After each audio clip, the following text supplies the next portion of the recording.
जय श्री राम। सभी भैया बहनों, आपको ध्यान है कि आज अपने कालांश में हम जल विषय पर अध्ययन करेंगे। जल के स्रोत व उनके प्रकार, वितरण और जल संरक्षण, इस विषय पर अध्ययन करने जा रहे हैं। तो आइए जल के विषय को समझें।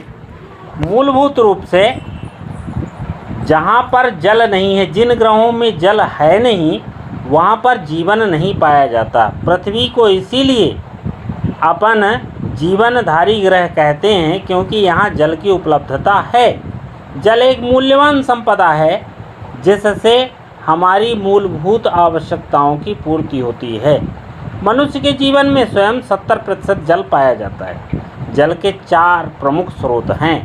पहला स्रोत है पृष्ठीय जल, दूसरा भौम जल, वायुमंडलीय जल और चौथा महासागरीय जल। अब अपन पृष्ठीय जल को समझेंगे। नदियों, झीलों व छोटे बड़े जलाशयों का जल पृष्ठीय जल कहलाता है। पृष्ठीय जल के 4 प्रमुख स्रोत हैं: नदियाँ, झीलें, तालाब आदि। भारत में नदियाँ व सहायक नदियाँ देश के हर भाग में पाई जाती हैं। ये पृष्ठीय जल यहीं से प्राप्त होता है। भारत के कुल पृष्ठीय जल का लगभग 60% भाग 3 प्रमुख नदियां प्रदान करती हैं। ये नदियां हैं सिंधु, गंगा और ब्रह्मपुत्र। भौम जल, वर्षा जल का कुछ भाग भूमि द्वारा सोख लिया जाता है। कृषि व वनस्पति उत्पाद में इनका योगदान महत्वपूर्ण होता है। सोखा हुआ जल धरातल के नीचे अभेद चट्टानों तक पहुंचकर एकत्रित होते जाता है। जब हम कुआं खोदते हैं या ट्यूबवेल खोदते हैं तो यही चट्टानी जल हमें प्राप्त होता है। चट्टानों के अंदर का जल जब हम ट्यूबवेल खोदते हैं तो वह चट्टानी जल हमें प्राप्त होता है। भौम जल का यह उदाहरण है कुआं और चट्टानी जल, जो हमें सिंचाई के लिए पृष्ठीय भाग को सींचने के लिए प्राप्त होता है। अब वायुमंडलीय जल, नदियों, तालाबों, जलाशयों में भरा हुआ जल सूर्य की ताप से जब गर्म होता है तो वह वाष्प बनकर वायुमंडल में चला जाता है। यह हमारे लिए उपयोगी नहीं होता। महासागरीय जल, महासागरों में 3 ओर से हम समुद्रों से घिरे हैं, महासागरों से घिरे हैं, जिसमें बंगाल की खाड़ी, अरब सागर, हिंद महासागर। इस जल का बहुत बड़ा उपयोग है। यहाँ हमारा मत्स्य उद्योग और परिवहन उद्योग दोनों से हम लाभ लेते हैं। जल के उपयोग, इस विषय को हम समझेंगे। जल का मुख्यतः उपयोग तो पीने में, भोजन बनाने में, सफाई हो, सिंचाई हो, तो जल विद्युत उत्पादन, उद्योग, परिवहन, मनोरंजन आदि के लिए होता है। देश में सिंचाई की प्रथा तो प्राचीन काल से चली आ रही है। सिंचाई के 3 प्रमुख साधन रहे: नहरें, कुएं और तालाब, और तीसरा नहरें, कुएं और नलकूप, तीसरा तालाब। अब जल संसाधन की समस्याएं हैं कुछ, उनका संरक्षण। तो जल संसाधन की जो प्रमुख समस्याएं हैं वो इस प्रकार हैं: उपयोग, गुणवत्ता तथा प्रबंधन। जब हम तीनों विषय पर सोचते हैं, विचार करते हैं, तब हमें उनकी समस्याएं समझ में आती हैं। स्वतंत्रता के समय सिंचाई व उद्योगों के लिए जल पर्याप्त रूप से उपलब्ध था, किंतु जनसंख्या वृद्धि के कारण हर क्षेत्र में जल की कमी होने लग गई। गर्मियों में जल का अभाव प्रायः देखा जाता है। जब हमारे जलाशय सूख जाते हैं और हमारी नदियों में जल तो कम हो ही जाता है, हमारे नलकूपों में और कुओं का जल भी स्तर भी घट गया है। उसका कारण है पृथ्वी का जल स्तर घटते चले जाना और जल की उपयोगिता और मांग बढ़ जाना, इसका बहुत बड़ा कारण है। दक्षिण भारत में तो ये समस्या इतनी विकट हो गई है कि 600, 700, 1000, 2000, 3000, 4000 फीट तक के गहरे कुएं खोदे जा रहे हैं, नलकूप खोदे जा रहे हैं। जलाशयों की ये स्थिति हो गई।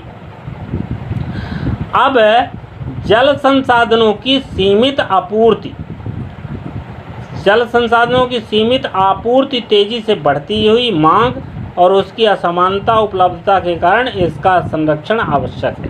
तो इसका संरक्षण करने के क्या क्या उपाय हैं, कौन कौन से कदम उठाए जाने चाहिए? तो वो है वर्षा जल का संग्रहण तथा उसके अपवाह को रोकना। दूसरा, छोटे बड़े सभी नदी जल संग्रहण क्षेत्रों का वैज्ञानिक प्रबंधन करना। जलों को प्रदूषण से बचाना। अब जल के प्रदूषण से आप समझ रहे होंगे कि हमारे नदी और हमारे नालों से हमारे घर का पूरा कूड़ा कचरा, करकट, सीधा या पॉलीथीन आदि सभी, शीशा, सब कुछ बहकर नालों के माध्यम से जलाशयों में पहुंच रहा है, जिससे जल का प्रदूषण हो रहा है। और इस समस्या का से बचने के लिए उसको, प्रदूषण को हमें बचाना होगा। यह एक कदम होगा। अब हम पढ़ेंगे वन्य एवं वन्य प्राणी उपयोगिता व संरक्षण। भूतल का वह विस्तृत भाग जिसमें प्राकृतिक वनस्पति के रूप में वृक्षों की प्रधानता है, इसे हम वन कहते हैं। वैसे भी आप वन देखते हैं, जहाँ वन अधिक मात्रा में, जहाँ पेड़ पौधे अधिक मात्रा में देखे जाते हैं, उसको हम वन कहते हैं। अपने यहाँ यह पहाड़ों में ही, पर्वतीय क्षेत्रों में ही देखने को मिलता है। समतल भूमि कृषि उपयोगी भूमि है। यह एक महत्वपूर्ण प्राकृतिक संसाधन है। यह हमारे लिए प्रकृति की अमूल्य देन है। अब अपन यह महसूस करें कि प्राकृतिक वनस्पति किसी स्थान की स्थिति, जलवायु तथा वहाँ पाई जाने वाली मिट्टी पर निर्भर करती है। स्थिति, जलवायु तथा मिट्टी की परिस्थितियाँ एक समान न पाए जाने के कारण प्राकृतिक वनस्पति के वितरण की काफ़ी भिन्नता है। अलग अलग स्थानों में अलग अलग प्रकार के पौधे देखे जाते हैं। भारत में जलवायु की विविधता एवं धरातलीय असमानताओं के कारण विभिन्न प्रकार के वन पाए जाते हैं।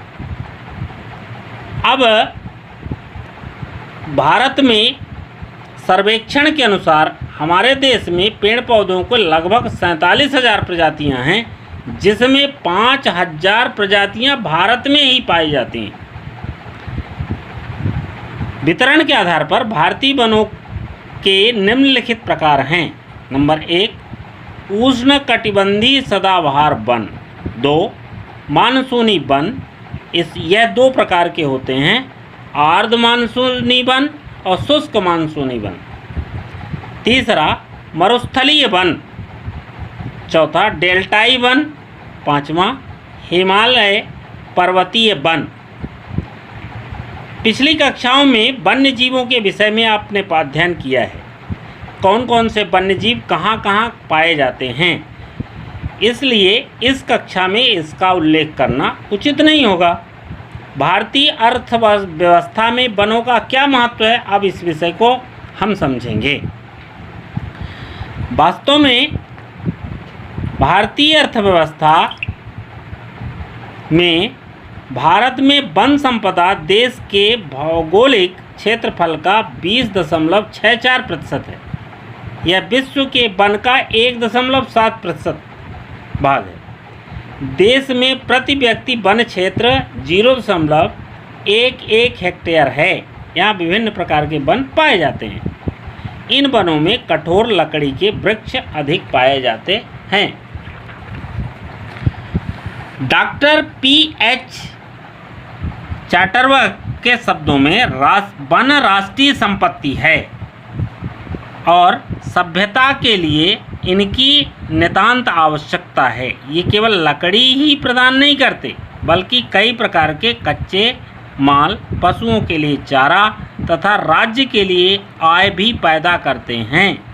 इनके परोक्ष लाभ तो और भी अधिक महत्वपूर्ण हैं। भारतीय अर्थव्यवस्था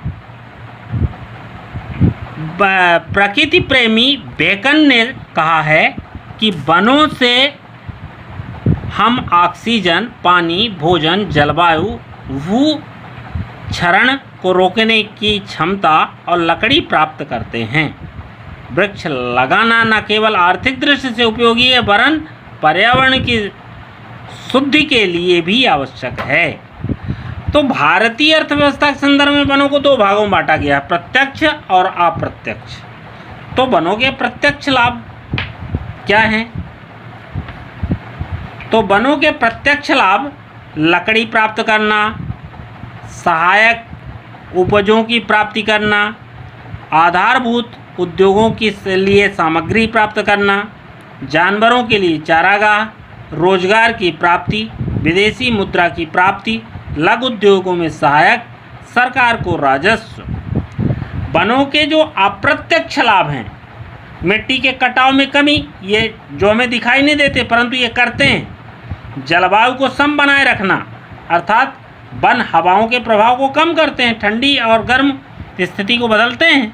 बाढ़ में नियंत्रण में सहायक है, रेगिस्तान के प्रसार को रोकते हैं, वर्षा में सहायक हैं, क्योंकि ऐसा कहा जाता है कि वन यानी पौधे बादल को अपनी ओर खींचते हैं। जल स्तर में वृद्धि, वर्षा के जल को इनकी जड़ों के माध्यम से, रंध्र के माध्यम से जमीन के भूपटल पर नीचे भेजना, भूमि की उर्वरा शक्ति में वृद्धि करना, ऑक्सीजन की मात्रा पर प्रभाव, प्राकृतिक सौंदर्य आदि, ये प्रत्यक्ष और अप्रत्यक्ष दोनों प्रकार के इनके लाभ हैं। भारत में वनों का संरक्षण अगले कालांश में अपन अध्ययन करेंगे।